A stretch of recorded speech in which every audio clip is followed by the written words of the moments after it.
Hi, this is Michelle and Jamie, and today we want to talk about a memory wire plier that could possibly make your life easier.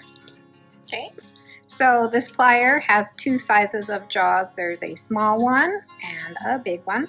So you can make two different sizes of loops on your memory wire.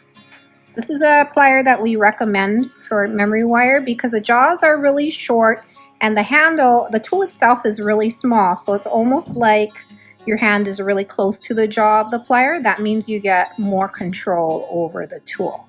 So what you do is you just put it here and you roll forward like this.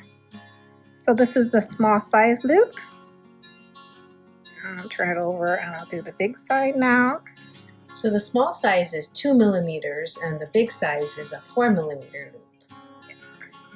So you can also make jump rings with this handy tool. Yes, you can. So these are the two sizes of loops that this tool makes. I kind of like the small one better, but if you want to hang lots of goodies on the end of your memory wire, you can have a big old loop like this one. And one last thing, shaping the loop on the base of the plier is very important to keeping your jaws intact for a very long time. So yes, we recommend turning your loops there. And so grab it at the very base of the tool like this, and then I'm grabbing the tip of the wire and I'm just rolling and exerting pressure with my thumb against the wire like that. It's nice and easy. Thank you. Thank you.